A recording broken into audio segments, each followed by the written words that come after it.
A todos, a todas, a todos por estar por acá. Bueno, la verdad es que estas dos charlas, que bueno, agradezco que se hayan puesto un tanto a modo para platicar algo acerca de la prevalencia de COVID-19, de acuerdo a lo que he tenido la oportunidad de leer, de compartir, de aprender, de seguir revisando, porque se ha convertido en un tema de investigación muy interesante, muy apasionante, además de, por supuesto, un problema de salud pública eh, prevalente a nivel mundial, es una pandemia lo que estamos viviendo. Me generan el compromiso para con ustedes, para quienes están escuchando, de, de dejar un poco claro cuáles son las motivaciones detrás de este esfuerzo. Cuando todo este aspecto de COVID, y voy a hacer un poquito de historia muy breve al respecto, lo comenzamos a platicar la doctora Linda y yo, empezamos a compartir información y a comentar informalmente acerca de este tema por ahí del mes de enero, cuando parecía todo muy lejano, cuando las respuestas eran apenas brotes o no había mucha claridad de la información.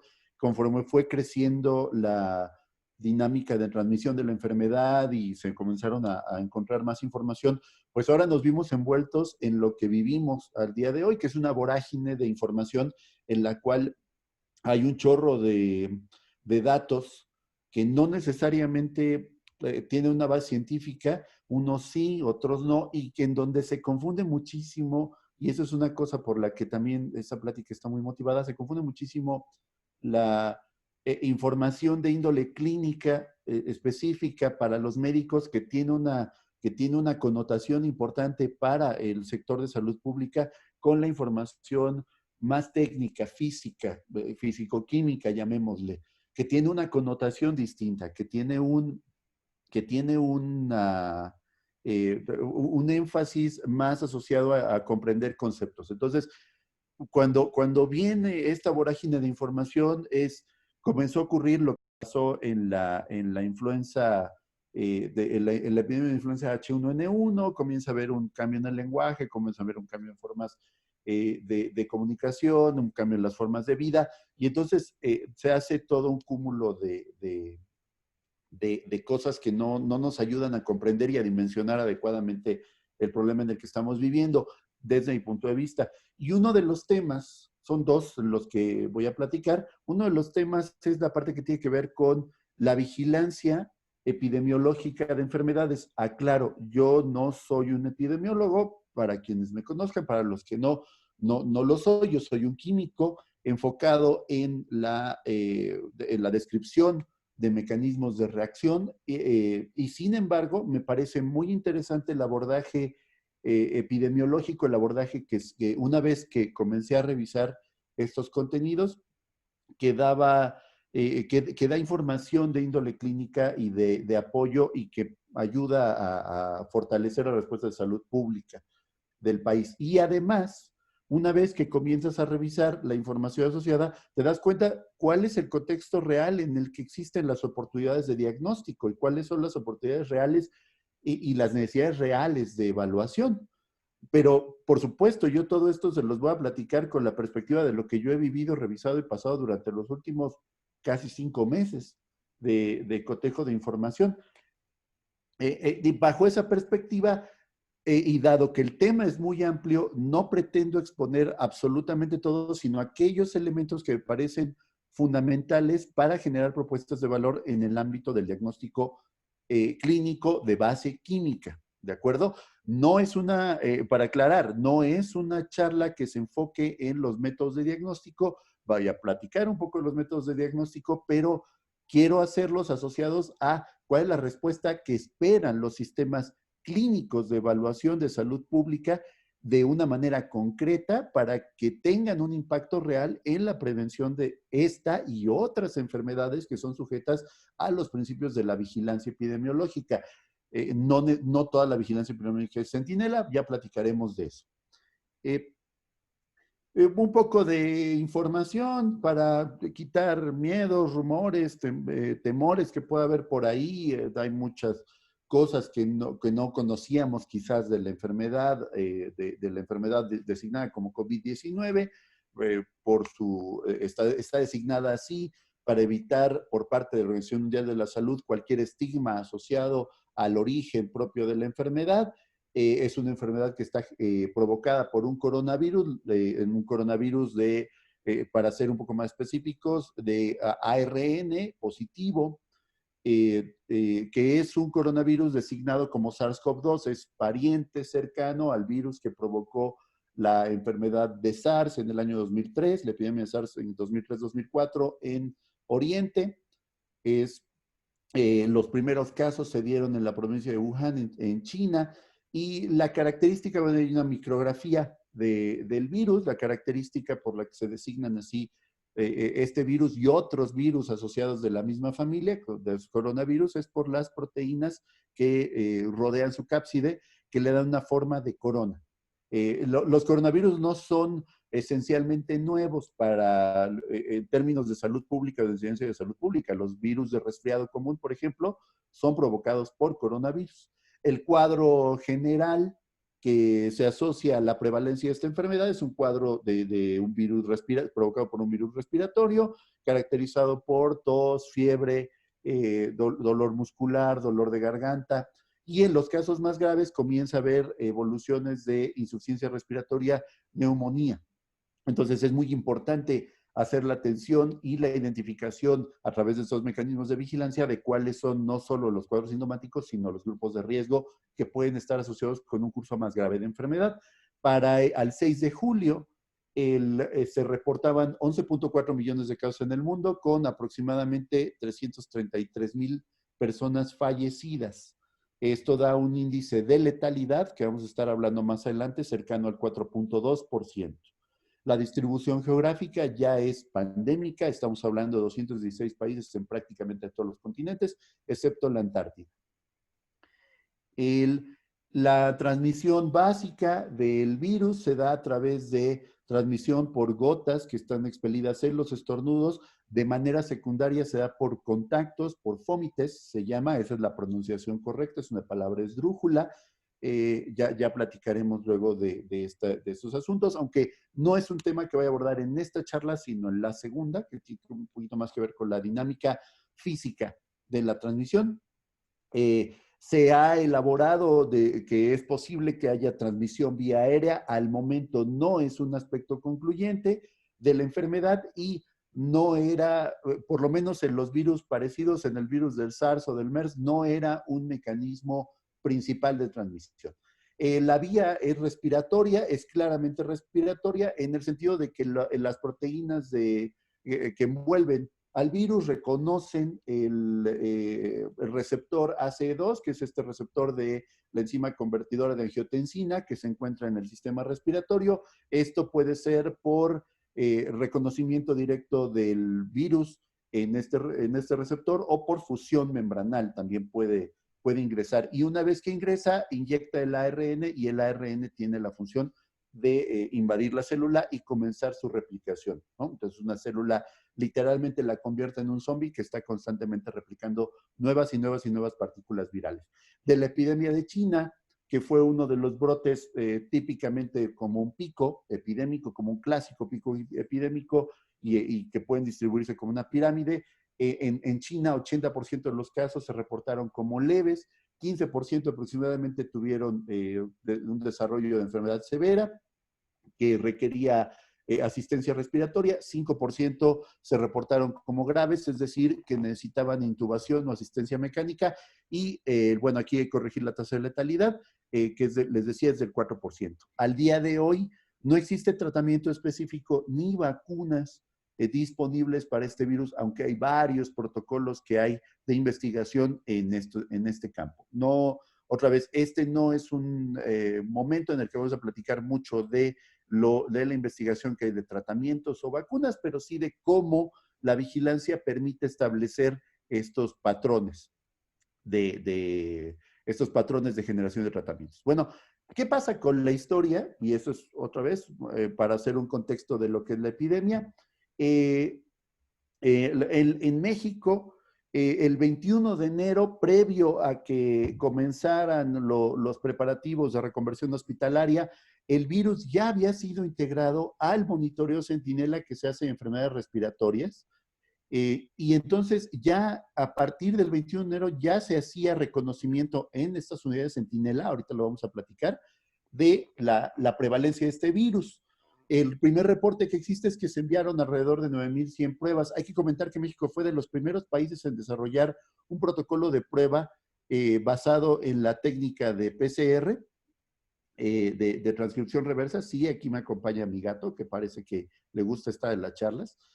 Eh, este monitoreo fue fundamental para que después se adoptaran estas metodologías como el estándar de oro a nivel mundial.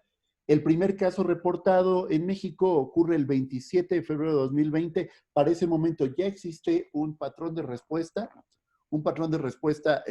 diferenciado por fases, lo que se llamaban las fases de prevención y control, que son esencialmente escenarios de contención y mitigación de la propagación del virus. Y el objetivo de estos escenarios es realizar la preparación de la población frente a una eventual cuarentena o limitación extendida de la movilidad de manera elevada, ¿no? Lo que eventualmente conoceríamos como la Jornada Nacional de Sana Distancia. En ese momento, yo lo comento, porque así me gusta iniciar esta charla, yo no entendía muy bien la dinámica de la diferenciación, salvo lo que yo había leído o entendido de la propagación propia de la enfermedad, que es esencialmente en tres escenarios. Un escenario de importación, donde los virus llegan a través de personas que vienen viajando de lugares donde hay brotes epidémicos declarados, por ejemplo en China, en Europa en ese momento, en Estados Unidos, que también inició la epidemia mucho antes y se ha prolongado por tiempo más largo.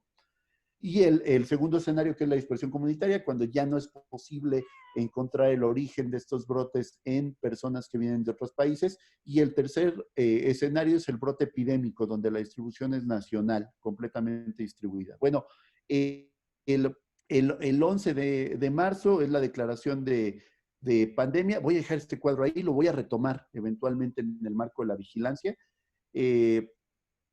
Eh, por ahí también está el inicio de la fase 2, se dio el 24 de marzo de este año, y de la fase 3 se dio el 21 de abril. Sí, el 21 de abril, querido gato. El centro, en términos de la preparación, como número indicativo, solamente estoy marcando el número de ventiladores disponibles que había en México, por ejemplo, de acuerdo al Centro Nacional de Programas Preventivos y Control de Enfermedades. Al 18 de marzo de 2020 se reportaban 2,053 ventiladores disponibles, y al día de ayer, en términos de las camas disponibles con ventilador, ya pasamos a 9,565 camas con ventilador totales que hay en la República. El porcentaje de ocupación, si no mal recuerdo, debe estar alrededor del 44% de estas camas. Entonces, esto es parte también de la preparación ante la epidemia. ¿Qué es lo que ha ido pasando? Bueno, pues lo que ha ido pasando es que nos hemos ido enterando de la incidencia. Este término es muy importante, que es el reporte de casos nuevos que se van dando con cada día. Por ejemplo, este es un ejemplo, yo le pongo curva epidémica, en un sentido estricto no es una curva epidémica, es una curva de incidencia de casos nuevos, y se ordenan por fecha. Esa es una manera en que podemos ir viendo cómo evoluciona en el tiempo la epidemia. Este es basado en los reportes propios de Querétaro, pero existe datos abiertos a nivel nacional y en diferentes países, entonces se pueden reportar. También está esta página fantástica de la Universidad de Oxford, Nuestro Mundo en Datos, Our World in Data, donde pueden fácilmente reconstruir esta curva para diferentes escenarios. Esta evolución temporal también se puede ver en términos de la diferenciación que hay entre pacientes, por ejemplo, en el estado de Querétaro, en porcentaje de pacientes que se han recuperado, porcentajes que se mantienen evaluación ambulatoria, es decir, que se están tratando en casa, y el porcentaje de pacientes que resultan hospitalizados. Al día de hoy, por ejemplo, el porcentaje de pacientes hospitalizados en el estado de Querétaro es del orden del 7% de los casos totales que se han dado en la entidad, y hay una ligera disminución en el número de personas hospitalizadas en la última semana. en Querétaro. Entonces, todavía estamos viendo una epidemia activa con un promedio temporal de aproximadamente 30 casos, 40 casos diarios reportados nuevos. Eso siempre genera la idea de que estos casos o todos esos casos son nuevos. Y eso era también una cosa que a mí me causaba mucha confusión, porque no entendía mucho cómo se veían estas evoluciones de la enfermedad con el paso del tiempo. Eh, y por ahí del 8 de abril del año 2020, en las conferencias que se dan de información sobre esta epidemia que organiza la Secretaría de Salud a través de la Subsecretaría de Prevención y Promoción de la Salud, y específicamente con el vocero, que es el doctor Hugo López-Gatell, presentó el modelo de vigilancia epidemiológica Centinela, que es el modelo con el que se hicieron las primeras evaluaciones y se han seguido haciendo evaluaciones de la prevalencia de la enfermedad en México. Y bueno, este modelo fue increíblemente comentado, cuestionado, salieron varias notas, ahí pongo, por ejemplo, títulos. El modelo estima 26,000 contagiados, por ahí si se cuestionaba su utilidad y qué significaba, y bueno, pues era lo que teníamos que hacer, qué es y cómo funciona el modelo Centinela, etcétera. Entonces, por ahí pongo diferentes objetos de Centinela, desde la marca de un tequila, un grupo de metal pues un personaje de ficción. Y entonces a mí me quedaba mucho la duda de qué es este sistema de vigilancia Centinela o cuál es el objeto de esos sistemas de vigilancia Centinela. En la misma charla, el doctor Hugo López-Gatell hace una presentación del uso de este modelo de vigilancia Centinela como un modelo que permite hacer estimaciones de los casos positivos. Entonces, la nota no es estamos atendiendo COVID, sino la nota es, y lo pueden ver en la parte final, la esquina inferior derecha de la tabla. Esta es una captura de pantalla de la conferencia de prensa, da un número estimado de 26,519 casos positivos. Esto es una estimación basada. Entonces a mí me quedaba la duda de, ¿este modelo visualiza de manera progresiva la enfermedad? ¿Qué información obtenemos? ¿O es un modelo estadístico basado en las estimaciones que se hacen, por ejemplo, para la modelación matemática de las epidemias? Pongo, por ejemplo, un modelo, el modelo CIR, el modelo de enfermo, susceptible, infectado y recuperado, que es un modelo clásico de epidemiología. No lo voy a detallar, ahí les incluyo un par de referencias que me parecen muy buenas para que puedan abordar estos modelos matemáticos y ver cuál es su valor. Como esto era un tema nuevo, esencialmente nuevo para mí, y tenía que entender mucho lo que estaba pasando, me parece importante hacer algunas definiciones de una serie de términos que voy a estar utilizando durante la charla, que no son términos químicos, físicos, términos de ciencias exactas, pero que nos ayudan o que me han ayudado a entender un poco cómo funciona y cómo opera este modelo de vigilancia y otros modelos de vigilancia epidemiológica.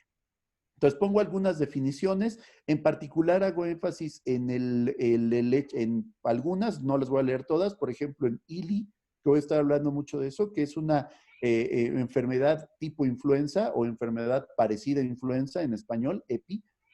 También va a aparecer mucho SARI, que es la infección aguda respiratoria, la infección respiratoria aguda grave, que es IRAG en español, por si lo escuchas muchas veces en las conferencias de prensa, a eso hace mención el IRAG, ya hablaremos de las definiciones. Hay que hablar de el concepto de lo que se llama una definición de caso, que es para los médicos la generación de un síndrome generalizado que puede ser aplicado para monitorear la evolución de una enfermedad. La etiología es la rama de la ciencia que estudia el origen o la causa de las enfermedades. Entonces, por ahí van a oír que comento etiología o etiología desconocida o conocida. Y a estos dos términos que me parecen muy interesantes porque era parte de lo que de lo que a mí me causaba confusión y creo que todavía mucha gente en el ámbito de análisis químico o análisis es confuso en su manejo. Nosotros manejamos en química analítica conceptos como sensibilidad, selectividad, eficacia, especificidad, etcétera. que tienen que ver con el desempeño propio de una técnica analítica per se y que nos ayudan a evaluar cómo nos ayudan a comparar esta prueba en términos de parámetros y valores específicos, llamémosles intervalos de confianza, llamémosles límites de detección, límites de sensibilidad, etcétera. Bueno, para los médicos esto es una cosa completamente diferente. La sensibilidad, y para la sensibilidad es muy importante la definición de caso, es la habilidad que tenemos como médicos, bueno, que tienen los médicos, yo no soy médico, para identificar correctamente los casos positivos verdaderos exclusivamente a través de la identificación del síndrome, es decir, del conjunto de signos y síntomas que tiene un paciente. Y la especificidad, por otro lado, es la habilidad que tienen los médicos para excluir correctamente casos que sean negativos a una enfermedad de manera correcta. Entonces, estos dos parámetros que después vienen y que se han hecho muy comunes en la presentación y en la discusión de la importancia de las pruebas, son muy importantes en cuanto a su concepto médico, no a su concepto químico. Vamos a ver algunos otros, eso ya lo hablaremos un poquito más adelante. Otros términos que pueden ser importantes, la tasa de letalidad o el case fatality ratio, que es la razón o porcentaje de personas fallecidas dividido entre los casos positivos totales. La incidencia viene en la parte más abajo, son los casos totales de enfermedad nuevos que están divididos entre la población total susceptible por periodo específico, por año, por mes, por día, etcétera. Y la prevalencia, normalmente se reporta la incidencia diaria de enfermedad. Y la prevalencia, por otro lado, son los casos totales existentes de una enfermedad que ya es prevalente, llamémosle hipertensión, llamémosle diabetes, etcétera, entre la población total susceptible. Entonces, incidencia es nuevo, prevalencia es existente en términos de análisis. Vamos a hablar de semanas epidemiológicas, que es la ventana semanal con que se hacen los reportes epidemiológicos. La definición de la OMS habla de que es importante iniciar esas semanas epidemiológicas en lunes. En México comienzan los domingos el conteo, entonces desde domingo a sábado de la semana. Este año tenemos 53 semanas epidemiológicas y si no mal recuerdo estamos por concluir la semana número 28. Ahora, ¿qué son los sistemas de vigilancia epidemiológica en un sentido estricto? Bueno, son sistemas en donde hay monitoreo y recopilación continua y sistemática, así como el análisis e interpretación de datos de salud pública con el objeto de fortalecer los programas de salud, reduciendo dos variables que son muy importantes. La mortalidad, que es el número de personas que fallece a causa de una enfermedad, puede ser nueva o puede ser prevalente en la población, y la morbilidad, que es decir, establecer el número de personas que actualmente vive con la enfermedad, que no ha muerto, que vive con la enfermedad. Estos datos se recopilan de diferentes fuentes, pueden ser encuestas epidemiológicas, reportes de casos, cuestionarios o entrevistas. Los sistemas de vigilancia epidemiológica no son sistemas generales, tienen que establecerse para eventos de salud específicos. Entonces, así como se ha hablado de la vigilancia epidemiológica de enfermedades respiratorias, que es la que es objeto de esta charla, también hay sistemas de vigilancia epidemiológica para, por ejemplo, VIH, para obesidad, para otro tipo de virus, etcétera, ¿no? Cada país tiene, para dengue, cada país tiene diferentes temas de monitoreo de esta vigilancia epidemiológica adaptados a cada una de las enfermedades que pretende evaluar. ¿Qué pretendemos en general o qué se pretende en general con esta vigilancia epidemiológica? Bueno, describir sus variaciones temporales, porque hay que reconocer que los brotes de enfermedades no son brotes que sean constantes con el tiempo, sino que pueden ser variables. Hay que proveer, de ser posible, virus candidatos para la producción de vacunas, siempre y cuando aplique esta definición. Esto es muy importante para la influenza, que es el ejemplo clásico de la vigilancia epidemiológica, que lo voy a platicar un poquito más aquí.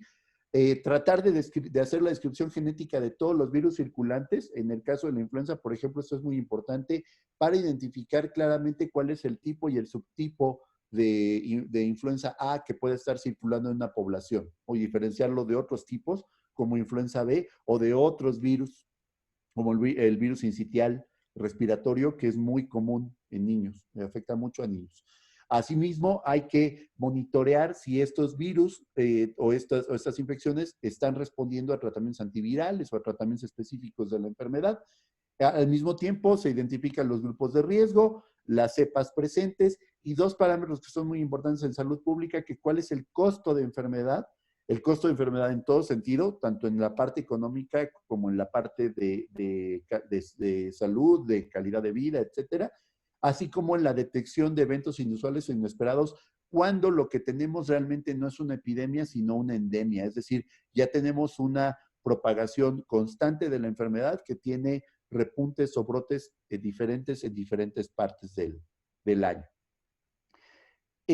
Vamos a hacer un par de definiciones más. El caso, para que funcione esta vigilancia es importante definir un caso que tiene que tener su número, que tiene que tener un valor estadístico. La definición de caso para la vigilancia no tiene valor diagnóstico. Entonces, el hecho de que haya un caso no es necesariamente ni siquiera la palabra necesario, no es un diagnóstico de enfermedad. Es un parámetro que nos permite hacer un conteo. Entonces, con este conteo vamos a poder cuantificar y seguir las diferencias entre casos probables, casos sospechosos y casos confirmados de enfermedad. Y van a ver en rojo, y eso es lo que voy a estar poniendo, y voy a tratar de indicarlo cada vez que aparezca, cuáles son los elementos que son importantes desde el punto de vista químico, porque la química y la física son importantes exclusivamente para los casos, para la identificación de los casos confirmados, que es donde entra la prueba de laboratorio. Las definiciones de caso no están pensadas para detectar todos los casos, ni en esta enfermedad, COVID-19, ni en ninguna otra. El objetivo es recopilar información para evaluar tendencias, y estas tendencias tienen valor para la salud pública porque permiten redistribuir los recursos. Eso lo ha dicho muchas veces el subsecretario de Promoción de la Salud, son fenómenos inconmensurables. Entonces, lo que queremos saber es, en general, cuáles poblaciones son las que están siendo más afectadas, cuánto, cómo y por qué, para destinar los recursos correctos hacia ese lado, o soportarlos o moverlos hacia otro lado. Además, una vez que tiene estas definiciones, podemos establecer las comparaciones de contextos en términos internacionales. O sea, podemos ver si realmente los países han sido más o menos afectados o si las respuestas han sido o no las adecuadas. El apoyo de las pruebas de laboratorio es fundamental para que se pueda soportar bien la definición de caso y entonces esos números hagan realmente sentido. Entonces, la prueba de laboratorio es muy importante. ¿Cómo se realizan estos métodos de vigilancia epidemiológica? En general, hacemos tres preguntas, se hacen tres preguntas para realizar la vigilancia epidemiológica de las enfermedades. ¿Dónde se realiza?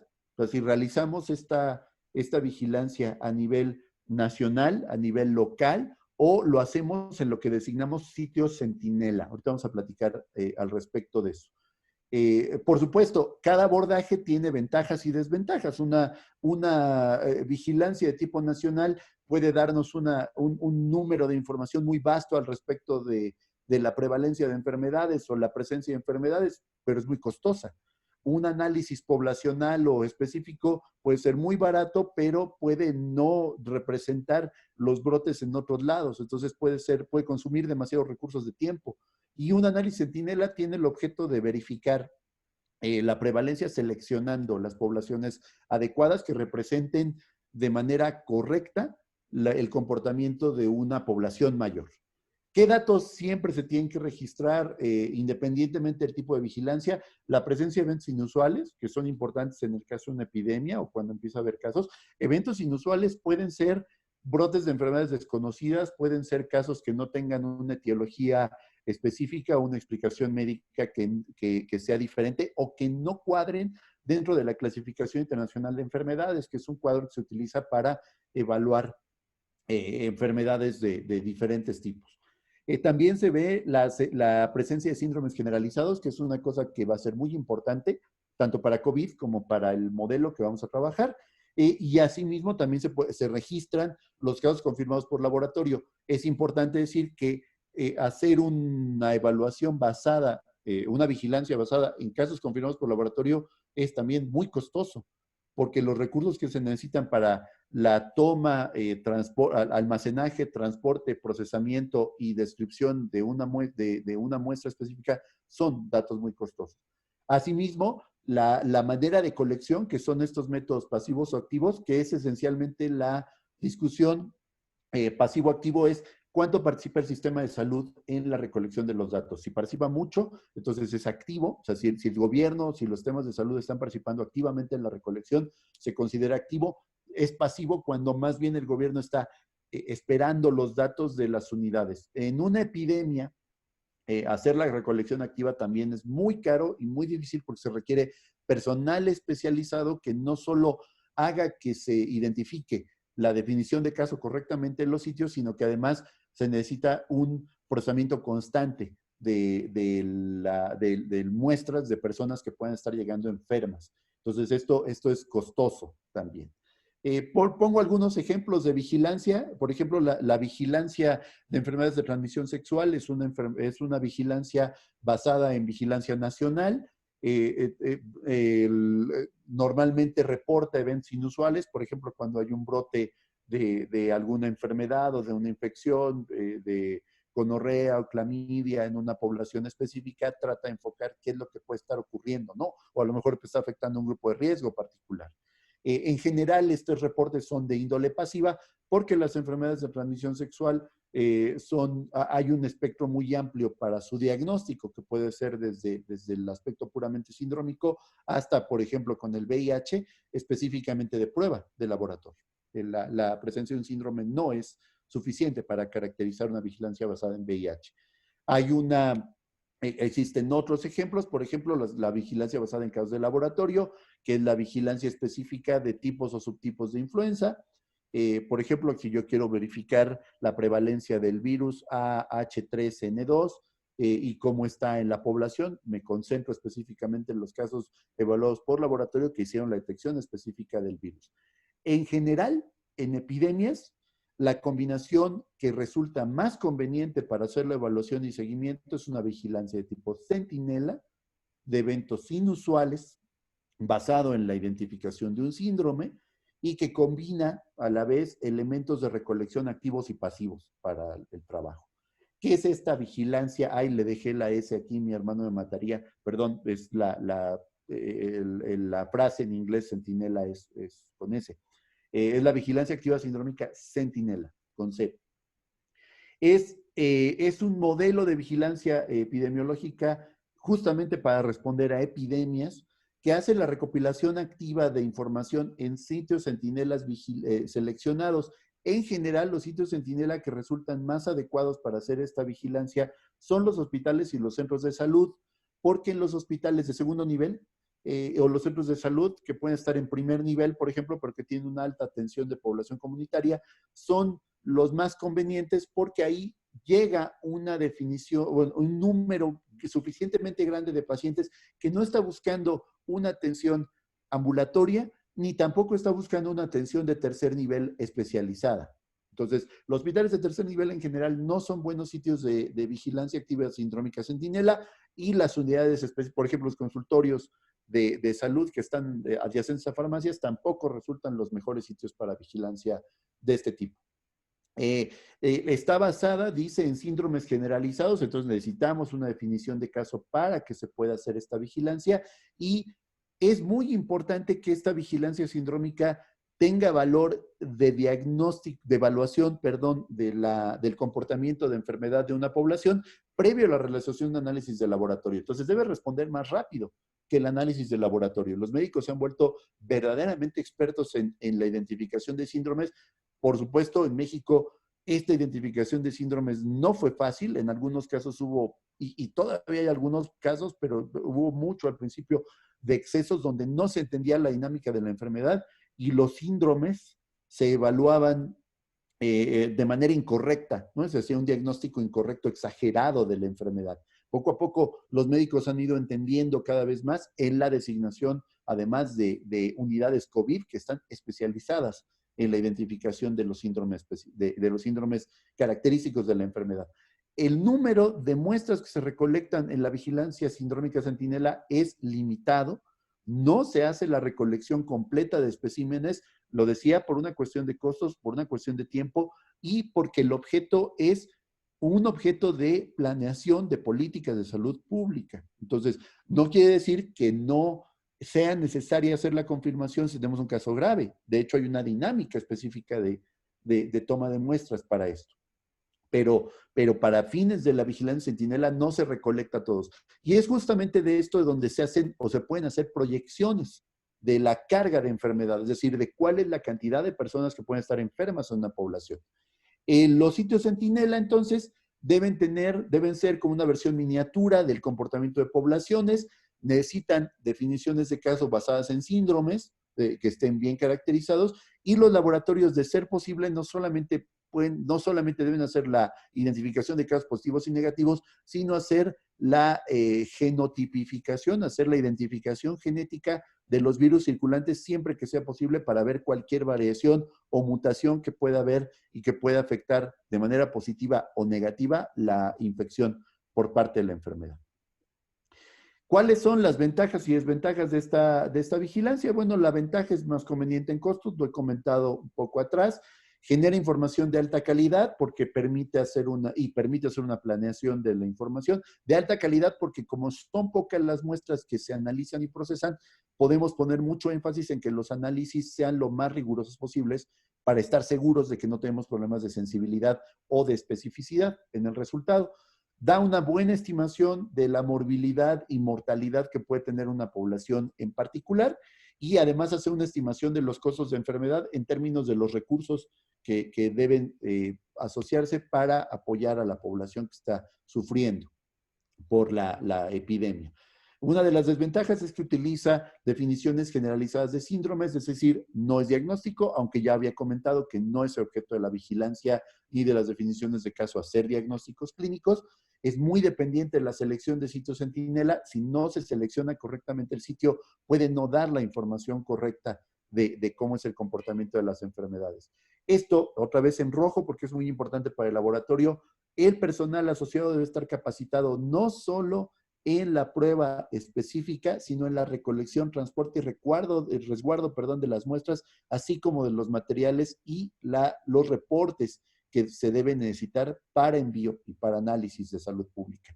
Y hay que estar haciendo reportes regulares en una plataforma que debe ser de forma general, que debe estar general. Y el IMSS, el Instituto Mexicano del Seguro Social, tiene una plataforma específica para reportar. También está CISBERT, que es una plataforma de reporte de virus respiratorios para México.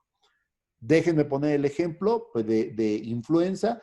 Este es el ejemplo típico de vigilancia en México y es el modelo que se siguió y que se ha seguido para hacer la evaluación de la evolución de la epidemia de COVID. La influenza se sigue de manera habitual, primero porque es una enfermedad endémica, ya está presente esencialmente en todas las épocas del año. Los reservorios animales en donde existe esa enfermedad son extensos, en general aves, pueden ser patos o gansos silvestres, son los reservorios más comunes de donde puede dar un brinco zoonótico de la enfermedad. Hay varios tipos, pero en general dos tipos, el A y el B, están asociados a epidemias y pandemias, y el tipo A en particular es de vigilancia. Es muy importante hacer la vigilancia porque existen diferentes variedades de estas proteínas que existen en la superficie del virus, la hemaglutinina y la neuraminidasa, que pueden dar hasta 162 subtipos diferentes de enfermedad. Entonces hay que tener mucho cuidado en la vigilancia, que no se escape. Ya hemos tenido en la experiencia de la humanidad diferentes pandemias, por ejemplo, la de 1918, que es la referencia al día de hoy, la gripe española, causada por el virus H1N1 o por una variante del virus H1N1. Este mismo virus afectó en el año 2009 también y provocó una gran epidemia.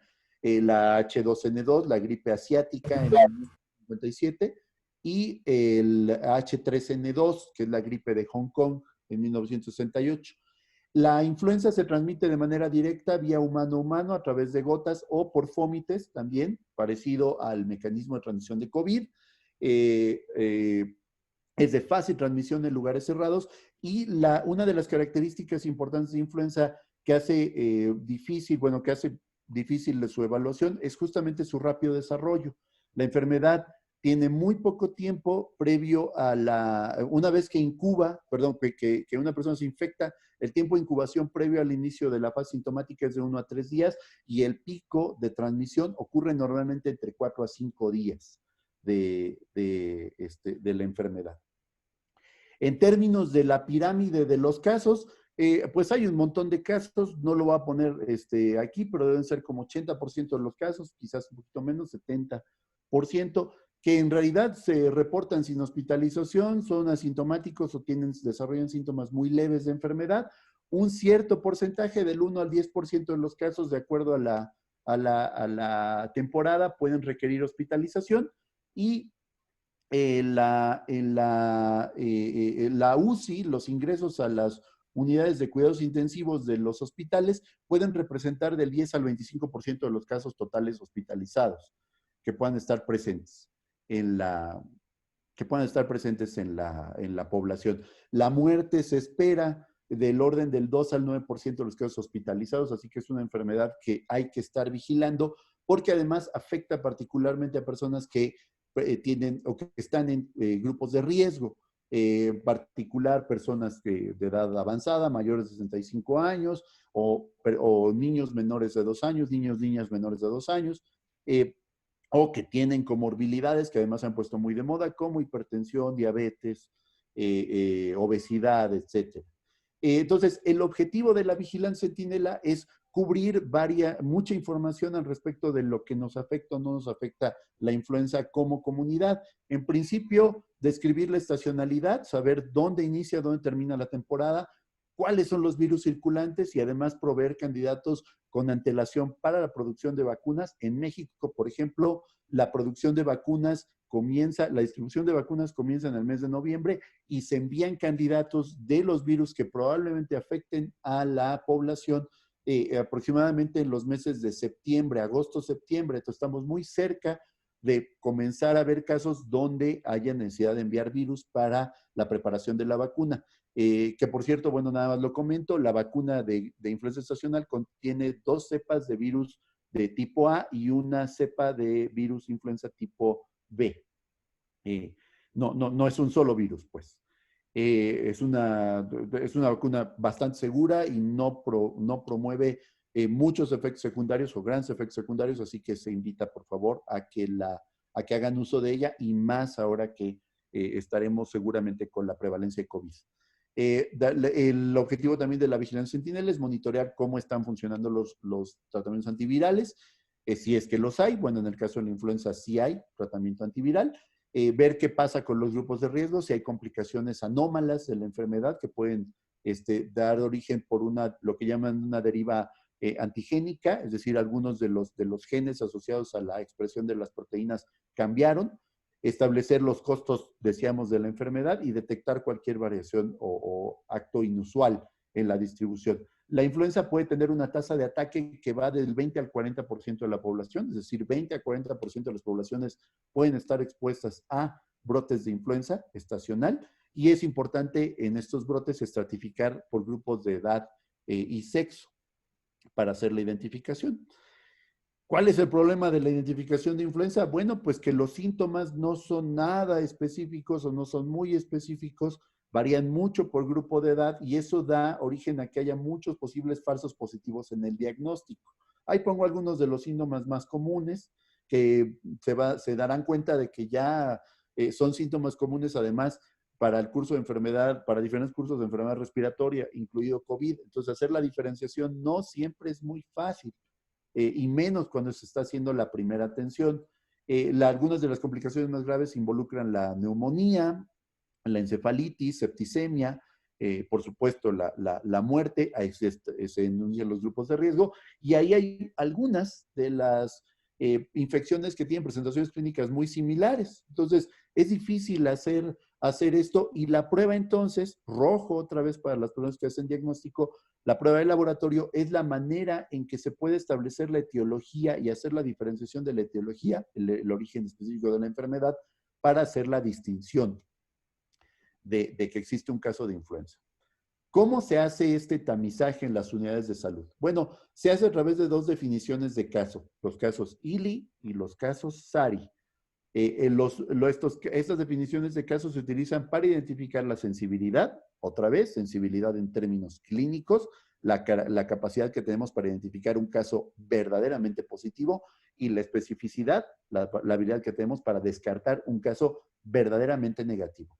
Las definiciones de caso ILI-OSARI son generales, son infecciones agudas, respiratorias, con fiebre medida mayor o igual a 38 grados Celsius, tos y un inicio de este cuadro en los últimos 10 días. ¿Cuál es la diferencia entre ILI y SARI? Que en el caso de ILI, el tratamiento puede ser completamente ambulatorio. El paciente no, o la paciente no tiene la necesidad de requerir una atención de segundo nivel. En el caso de SARI, sí requiere un segundo nivel. Y eso en términos del diagnóstico es muy importante porque todos, en términos centinela, todos los pacientes que vayan a ser hospitalizados debe tomarse una muestra para evaluar el virus respiratorio que está presente. Entonces, el laboratorio debe atender todos los casos SARI. En cambio, para los casos ILI, solo se toma una muestra. Los casos ILI normalmente se toma alrededor del 10% de las muestras. Y la selección tiene que estar asociada mucho con la temporalidad. Es importante que los médicos vayan identificando, por ejemplo, por semana epidemiológica o por tiempo, cuántos casos de ILI o SARI están llegando. El objeto otra vez es identificar rápidamente y con el mínimo de recursos del médico, porque para esto solamente requerirá un termómetro, seguramente un estetoscopio, un baumanómetro para hacer la identificación del caso y entonces con esto saber cuándo existe un caso ILI o SARI en su comunidad, para ver la prevalencia de la enfermedad. Con estas dos definiciones, es importante, ya se crean todo un montón de indicadores. Por ejemplo, se puede identificar cuál es la incidencia de estas enfermedades parecidas a influenza, que son de curso normalmente poco grave, que han sido atendidas o por visitas. ¿Cuál es la incidencia de SARI en la población, que está dividido en hospitalizaciones, ingreso a unidades de cuidado intensivo o las muertes asociadas? Los martes, si no mal recuerdo, en las conferencias de prensa diaria se reporta esta información para COVID. Y además, los viernes se presentan los reportes de positividad, que son importantes para fines de laboratorio. ¿Cuáles son las muestras, por ejemplo, positivas a influenza, en este caso particular, por tipo subtipo? Vean la respuesta de la gráfica 2, la parte de arriba, que es el reporte de la Semana Epidemiológica 21 que envió México a la Organización Panamericana de la Salud, y vean cómo la posibilidad de influenza en esta semana, que es aproximadamente hace 2 meses, es casi nula. En cambio, la presencia de SARS-CoV-2 tiene una positividad muy elevada. Al día de hoy, la posibilidad de identificar de que de un caso identificado como ILI o SARI sea SARS-CoV-2 es del 50%. Eso da una idea de lo activa que es la epidemia en este momento, pero además de cuán hábiles son los médicos para que sin la prueba de laboratorio puedan identificar un caso de COVID-19 de manera específica. Por eso es tan importante que ante el agravamiento de síntomas acudan a los hospitales, a las unidades de salud designadas como COVID-19. Adicionalmente, se pueden reportar cuál es la prevalencia de la enfermedad por condición clínica, si recibieron no vacunas, si recibieron o no terapia, etcétera. Pongo en la gráfica 1, que es la gráfica de abajo, en este mismo reporte, cómo es la distribución de los diferentes tipos de virus tipo influenza. El que más afecta a México en términos de enfermedades es el virus H1N1. Casi no se ve el subtipo, los invito a ver el reporte, la verdad es que la gráfica no es muy buena, pero son los colores naranja que se observan ahí. La estacionalidad, por ejemplo, esto es para influenza, la estacionalidad de la presencia de un virus es muy dependiente de la latitud y clima predominante. Toda esta parte de la estacionalidad solo se puede identificar cuando ya por laboratorio tenemos una identificación positiva del virus. Entonces, por ejemplo, ahí podemos ver que dependiendo de la latitud, la estacionalidad cambia, ¿no? Por ejemplo, en Colombia la estacionalidad es prácticamente nula. Los casos de influenza son constantes durante el año. En cambio, cuando vamos más hacia el norte o hacia el sur, comienza a haber una estacionalidad determinada, por ejemplo, por las estaciones que hay en el año. También podemos hacer parámetros de incidencia o letalidad, es decir, cuáles son los casos nuevos que se están reportando y compararlos con la letalidad. Por ejemplo, quería poner dos ejemplos que me parecen muy interesantes. En el caso de las temporadas de influenza del año 2011, 2010, 2011, la incidencia de casos, por ejemplo, no rebasó más allá de 300, 400 casos, cuando mucho diarios, y tuvo una letalidad de 1.36%, pero vean lo que pasó en el año 2013-2014, donde no solo hay un incremento de casos del orden de 1000, por ejemplo, sino que la letalidad aumenta mucho. Entonces, esas cosas son importantes para fines de la vigilancia y reportar eso tiene valor clínico. Ese es el ciclo de vigilancia epidemiológica. Entonces, el público demanda atención, el proveedor de salud a su vez se apoya en los laboratorios, que son el actor importante químico que nos debe interesar para fines de análisis de salud. Debe dar el diagnóstico no solo al proveedor de salud, sino además a las agencias de información, y estas agencias de información son las que compilan esa información para hacer las campañas de atención de la salud pública. En general, los reportes epidemiológicos se desean con la fecha, se desean reportar por fecha de inicio de síntomas, que es la manera en que habitualmente se reportan las curvas en las conferencias, si lo han visto. De manera alternativa puede ser la fecha de recolección de muestra, y como última opción, y eso es parte del laboratorio técnico, es la fecha de recepción o prueba de la muestra. ¿Cuáles son las responsabilidades de los laboratorios clínicos frente a esta demanda de atención centinela? Bueno, voy nada más a enunciar las que me parecen directamente asociadas con la naturaleza de los laboratorios y de los investigadores e investigadoras que desarrollan este tipo de investigación.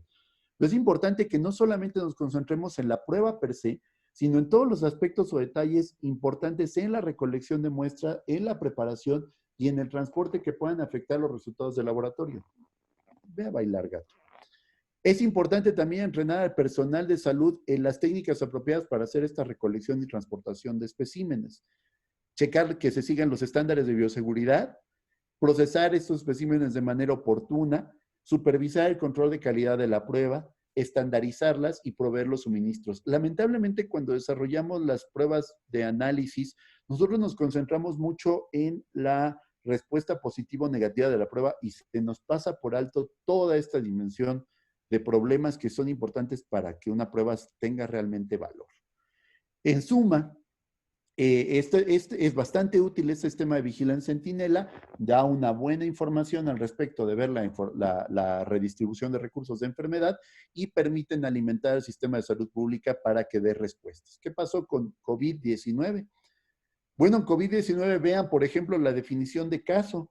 La definición de caso para COVID-19 implica la presencia de SARI y ninguna otra etiología que pueda presentar o explicar el cuadro, además del historial de viaje o contacto con personas que hayan presentado un caso positivo de COVID-19 en los 14 días previos al inicio de síntomas. Entonces, SARI, las definiciones de SARI, de esta infección respiratoria severa, aguda, son muy importantes.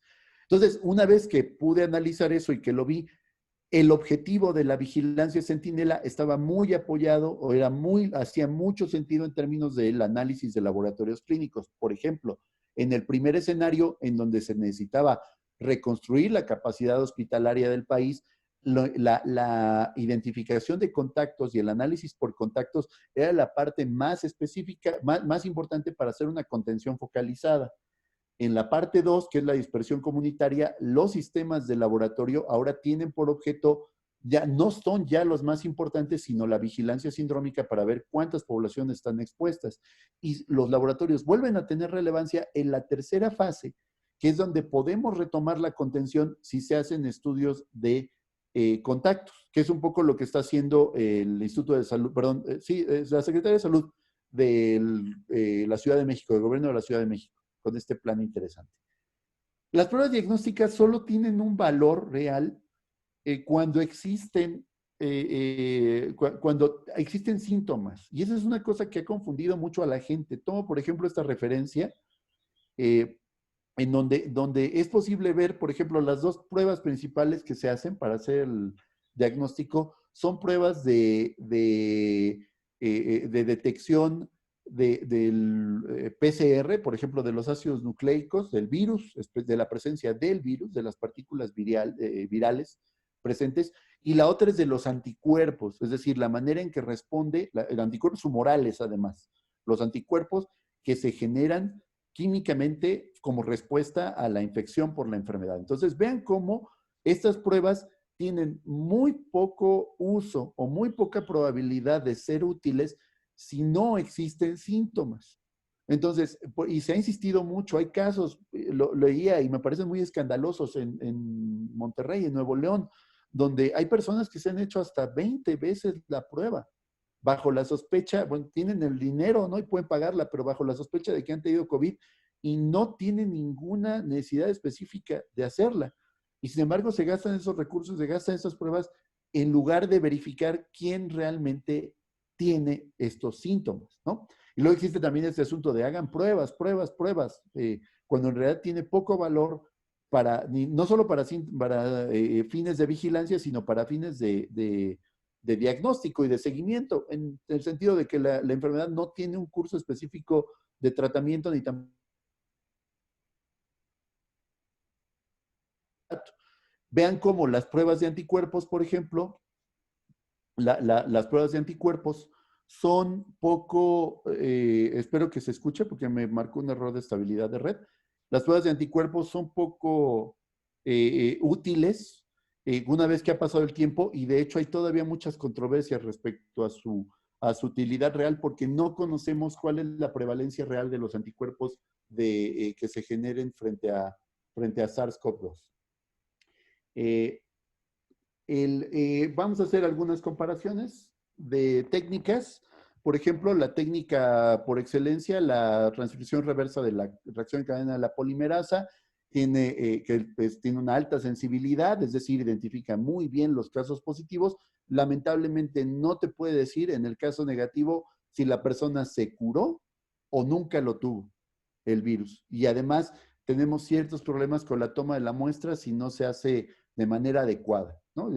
Como es una prueba muy específica, solamente puede identificar SARS-CoV-2, así como el virus influenza.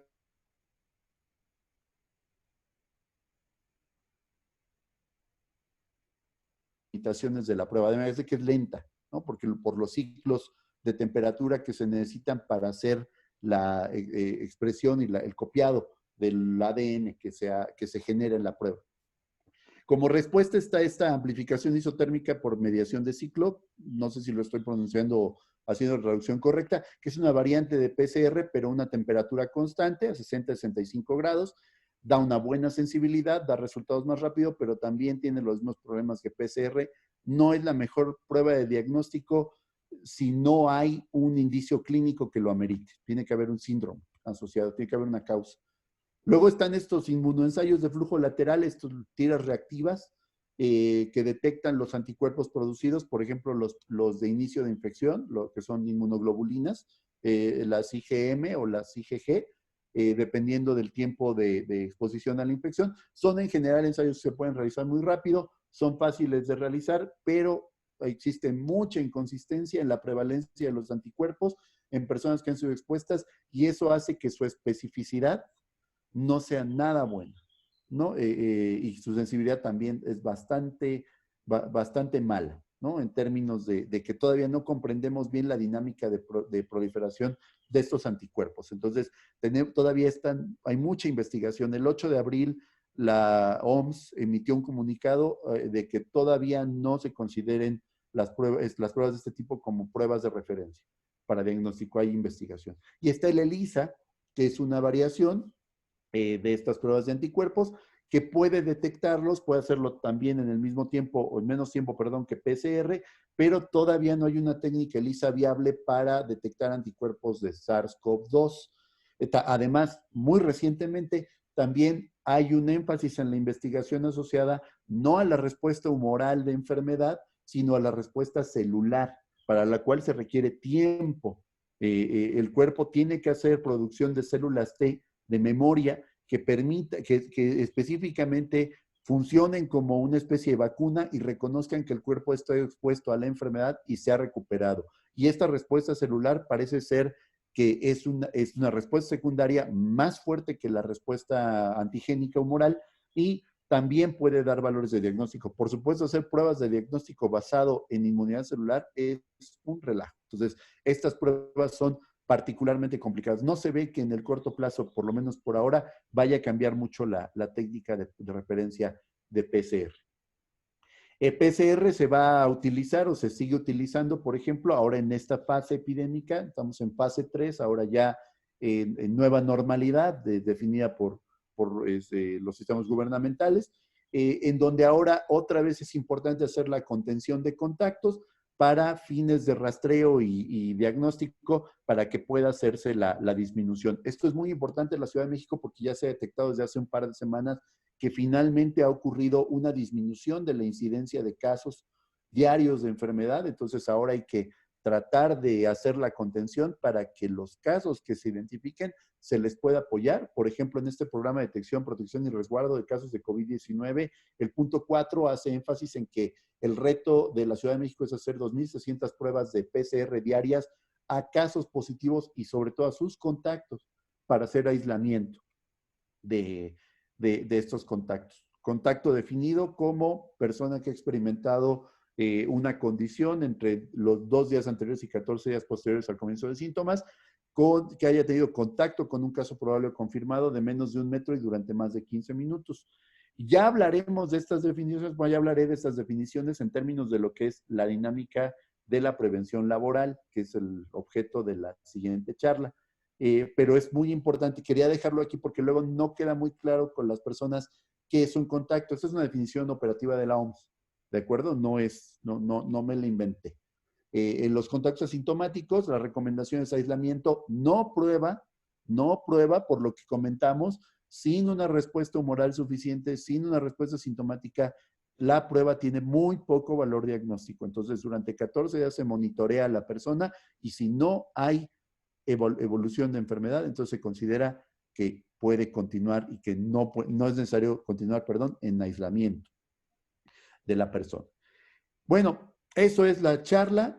Quiero comentarles algunas fuentes de información. Por supuesto, para poder hacer eso, tuve que familiarizarme mucho con el lenguaje, así que ahí me ven haciendo cursos, cursos de entrenamiento de vigilancia centinela. Obviamente, me falta mucho para poder entender en el ámbito amplio toda la cantidad de información, pero creo que identifico varios puntos en donde tenemos que visualizar las pruebas de diagnóstico desde un sentido, lo voy a llamar holístico, desde una perspectiva que no solamente se enfoque en el positivo o negativo de la prueba o la respuesta química o de absorción o florimétrica o electroquímica, sino en una respuesta que en la generación de técnicas que realmente provean valor en el ámbito clínico. De otra manera, es difícil que podamos hacer un impacto real, porque además estos sistemas de vigilancia y de seguimiento de enfermedades con COVID, con influenza son unos, pero hay muchas enfermedades que se siguen así, ¿no? Y además, por ejemplo, el VIH se sigue rutinariamente por pruebas de laboratorio. Si quieren tener idea, por ejemplo, de los requisitos que pide el INDRE para la prueba, les invito a leer el lineamiento estandarizado para la vigilancia epidemiológica. Ahí está claramente indicado en un apartado cuáles son las características necesarias que debe tener la muestra y cómo debe ser llevado a cabo la prueba para que tenga valor diagnóstico. Entonces, ojo con esto porque si no hacemos pruebas que consideren esto, sí, el INDRE simplemente rechaza la prueba. Les decía, consulté el protocolo genérico para vigilancia centinela de influenza que emiten los CDCs y la Organización Mundial de la Salud. Algunos reportes asociados a vigilancia epidemiológica de este y otros virus.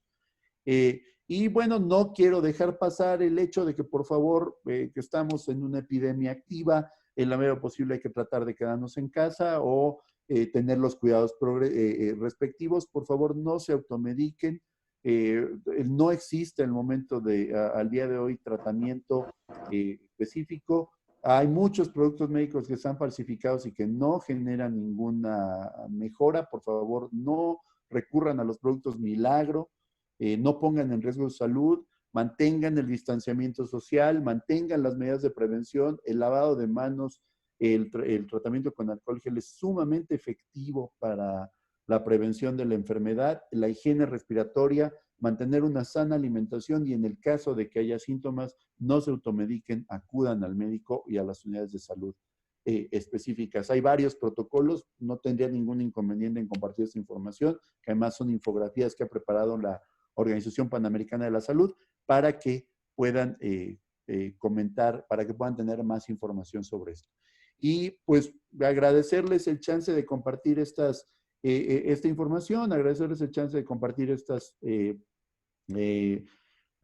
comentarios que creo que ya que tenía y estas dudas que poco a poco fui aclarando conmigo mismo y seguramente que tendrán más al respecto de lo que es la vigilancia epidémica y cuándo tiene o no valor para nosotros. Ojalá esto nos pueda remover un poco la conciencia de lo que necesitamos hacer desde el punto de vista de investigación en salud y de investigación en diagnóstico para que esto tenga más valor. Y pues nada más que agradecer a la doctora Linda González, a todos los organizadores de los ciclos de seminario y a ustedes, todas y todos, por su amable atención. Muy bien, muchas gracias, doctor Fontana. Entonces, continuamos entonces con una sesión de preguntas. Si alguien se anima a abrir su micrófono o dejar su comentario y pregunta en el chat, adelante. Aprovechen.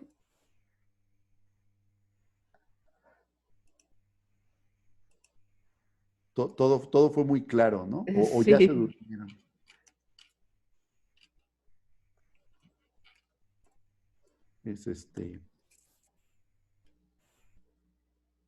Así es, esto es que como no puedo ver el chat. Ahora sí, sin miedo al éxito, como dicen. Así es. Pues digo, ¿no? Adelante, adelante. Yo sí, sí, Sí, es importante comentar que no soy un experto en el tema. Me llama la atención y quería compartirlo y ver estas características propias y que pueden ser importantes para análisis químico, ¿no? Bien, tenemos una pregunta. ¿Se tienen antecedentes de sensores para material proveniente de virus en CIDETEC? Para material proveniente de virus, no. Que yo sepa no, pero sí sé que eh, sí sé que existen protocolos de investigación, por ejemplo, que está haciendo el doctor Goldi, que tienen por objeto hacer la identificación de algunos virus como parte de la respuesta. Una de las limitaciones que tenemos en CIDETEC para trabajar con virus y lo comentaba, es la bioseguridad. El nivel de bioseguridad necesario para poder hacer trabajo con virus tiene que ser bioseguridad de nivel 2 o 3, en el caso y más tratándose de patógenos respiratorios. Entonces, esa es una de las cosas que limitan de hacer ese tipo de investigación. Hasta donde yo tengo noticias, no se hace investigación con virus. Bien, ¿alguna otra pregunta? Bueno, yo tenía uno en lo que se animan a abrir su micrófono o a dejar algún comentario en el chat. Em, eh, el sistema de vigilancia y de análisis clínico como está montado ahorita nos ayuda, se puede detectar cambios a lo mejor en la incidencia o en la gravedad de la enfermedad por las mutaciones del virus Eh, de manera indirecta. bueno, el sistema como tal, verifica la prevalencia de los casos, ¿no? De acuerdo al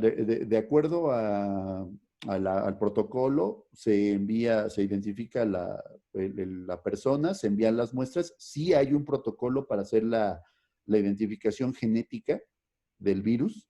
Y lo que sucede es que se cruzan los datos, ¿no? O sea, una vez que obtienes el genotipo del virus, se identifica si el cambio, por ejemplo, en una secuencia o en alguna particularidad tuvo algún efecto en su, por ejemplo, su tasa de infectividad o en el desarrollo de síntomas más críticos, ¿no?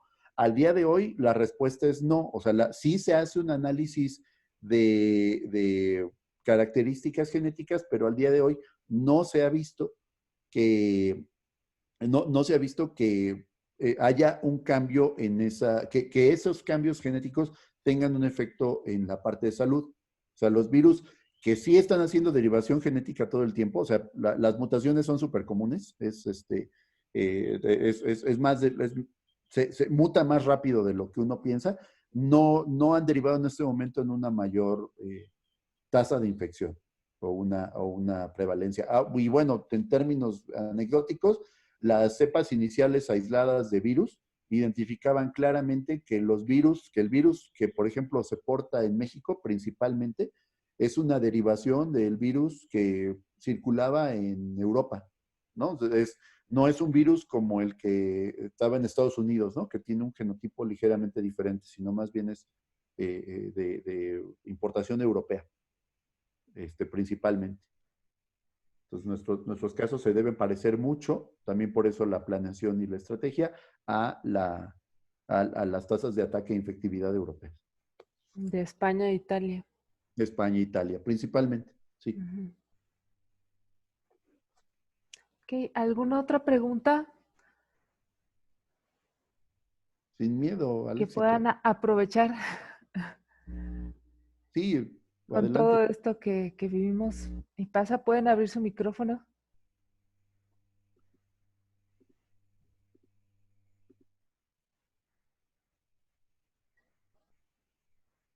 Bien. Mira, por ahí anda Goldie también. Sí, Quizás sí, él, sí está conectado, pero no, si se anima y quiere no se comentar algo, anima. Puede ser en inglés. sí, pues estaría genial, pero ya, yo creo que ya hasta lo dormí. Bueno, yo una última por mientras. Échale. Y si no, de se cierra. Sí le entiendo, pero creo que hay mucha gente que no, que aún no comprende bien el significado de la tasa R0, Ah, eh, eso, que, que tiene mucho que ver en cómo estudiar la epidemiología de la enfermedad, ¿no? Y cómo es que estaba cambiando, ¿no? Por qué primero es 2 y luego es uno, o primero es uno y luego es 2, ¿no? O por qué una enfermedad tiene una tasa de 2 y otra de 3, o no sé, ¿no? Si nos pudieras comentar un poquito. sí, bueno, ese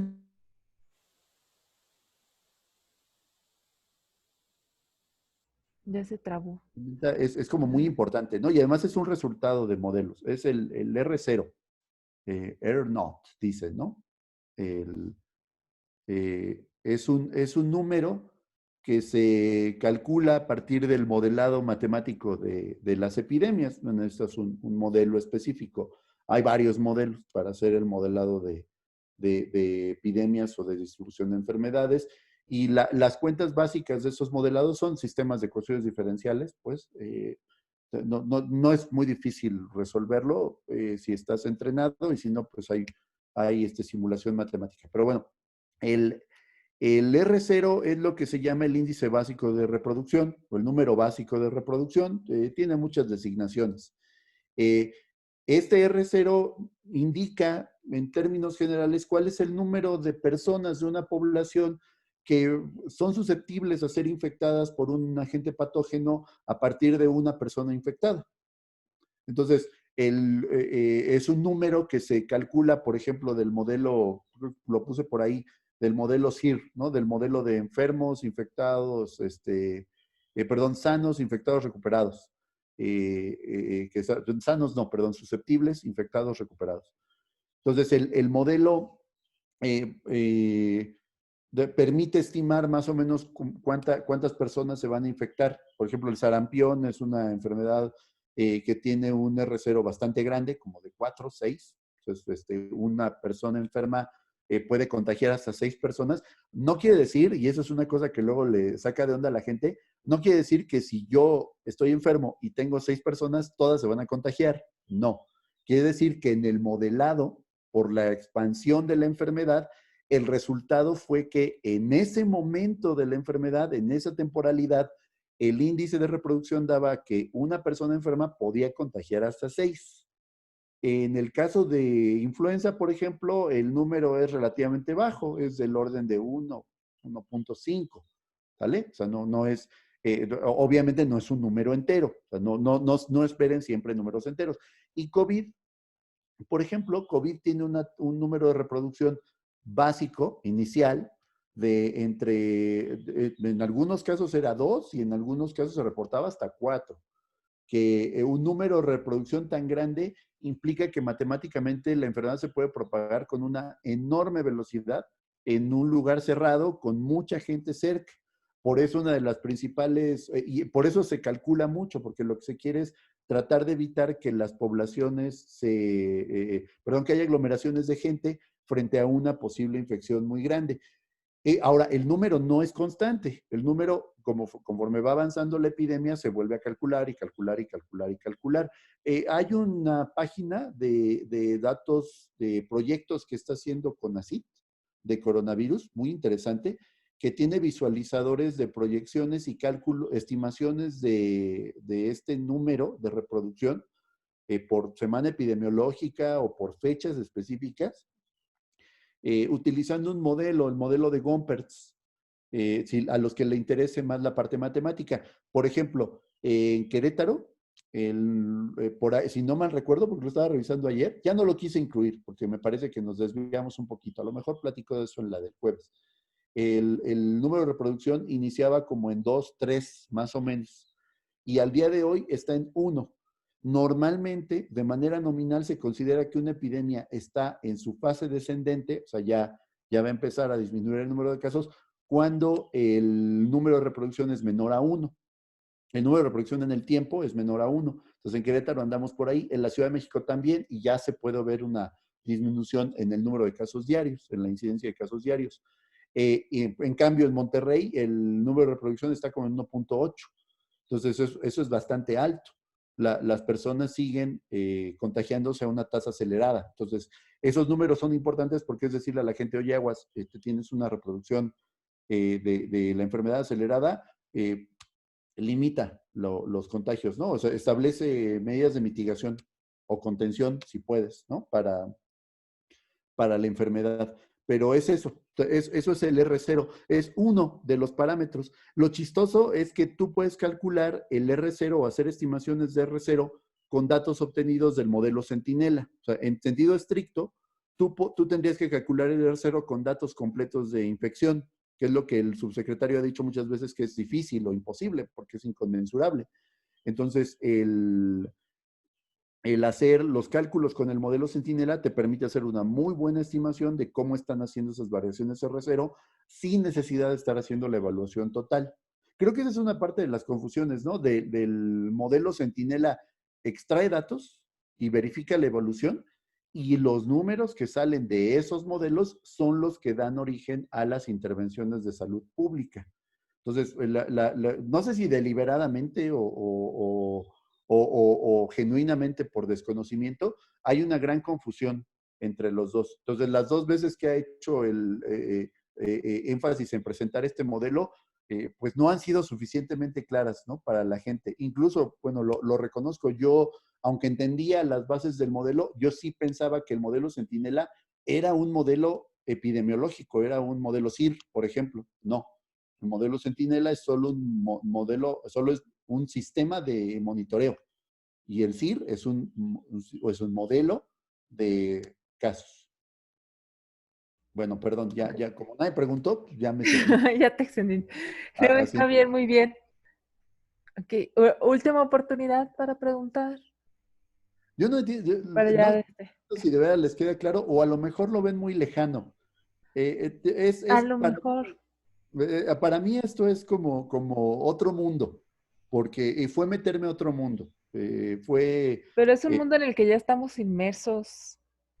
un poco, ¿no? Un poco, pero Pero en la parte médica, o sea, la práctica médica, la noble práctica médica, sí requiere que se cuantifiquen estos eventos y que se les dé la dimensión correcta. Entonces, creo que lo que ha pasado y pasa mucho en las epidemias es que hay tanta información que no sabemos cuál es la que realmente tiene un valor o no tiene un valor para nosotros. Para mí, el hecho de que yo verificara que Centinela era un sistema, que Centinela me podía dar datos y que ese Centinela se alimentaba de la precisión del laboratorio clínico, del laboratorio de las pruebas, de los resultados asociados al laboratorio clínico, tiene mucho impacto. Porque yo como generador de investigación me doy cuenta qué tipo de investigación es la que tendría que estar haciendo para responder este punto, ¿no? No por quitarle méritos a la investigación básica, yo mismo hago investigación básica, pero sí es importante que los sistemas, por ejemplo, que se vayan a generar, parte del proyecto que tiene Yanú, Goldi, José Luis, Abraham, tiene que tener impacto en la generación de un dispositivo que tenga valor. El point of care, por ejemplo, estos dispositivos de uso en el punto de atención, solo tienen sentido cuando le pueden dar al médico una respuesta que complemente el diagnóstico, pero si no hay o son muy caros, los médicos, por ejemplo, de comunidades van a seguir recurriendo a las definiciones de diagnóstico y ¿qué creen? El éxito es 1 de cada 2 casos. Y eso es muy bueno cuando se trata de síndromes tan complejos. Para un médico eso es muy bueno. Quiere decir que están ubicando muy bien dónde y cómo se está dando esa enfermedad, aún con el tiempo tan corto que ha habido para aprender y diferenciar la parte de los síndromes. Luego la gente dice, es que me dio diarrea o es que tenía el corazón, ¿no? O sea, confunden otra vez las manifestaciones clínicas, la fisiopatología, con el síndrome. O sea, la característica necesaria para hacer diagnóstico. Y entonces eso ha sido muy fascinante, pues, o sea, para mí, por lo menos, en términos de lo que significa hacer una investigación centrada en salud que tenga un valor para fines clínicos.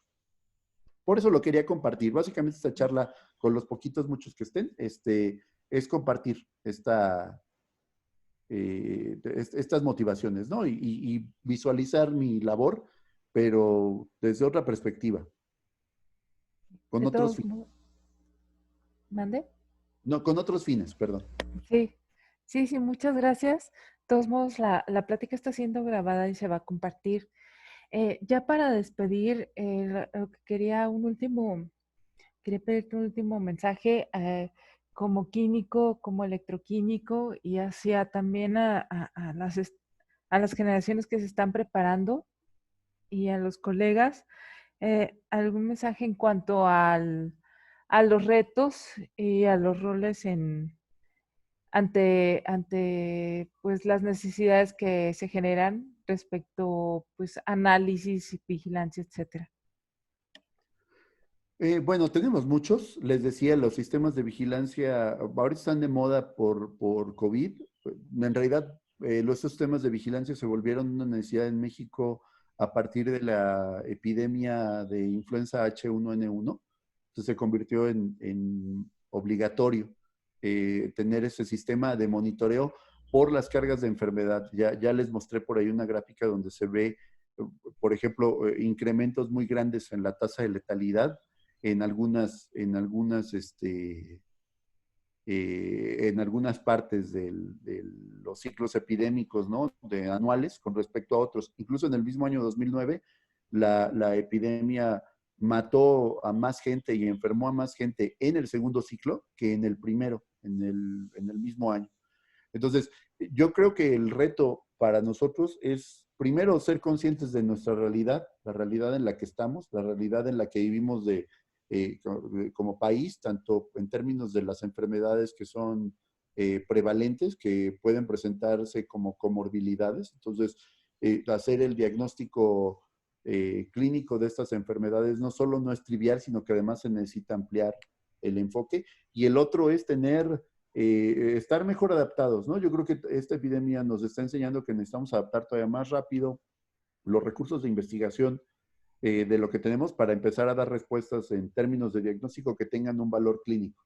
No es esta epidemia todavía va a durar un buen rato, todavía tenemos muchos chances de mejorar los sistemas de diagnóstico y tratamiento, todavía hay mucha investigación asociada, todavía hay muchos conceptos básicos de reconocimiento celular y de ataque en diferentes tipos de tejidos u órganos que todavía no entendemos por completo, y sin embargo están bien reportados o están a veces no tan bien en casos clínicos anecdóticos. Entonces tenemos que empezar también a salir de nuestra zona de confort de la química y empezar a hablar y conocer el lenguaje de los colegas médicos, de los colegas que están en la práctica clínica, sobre todo los que queremos hacer investigación que tenga un impacto por ahí, y no solo pensar que la visualización propia de un problema es la correcta, ¿no? Es la que va a dar esa solución. Eso es como una comentario general, ¿no? Porque no nada más aplica para la práctica de investigación en salud, sino de otro tipo de temas.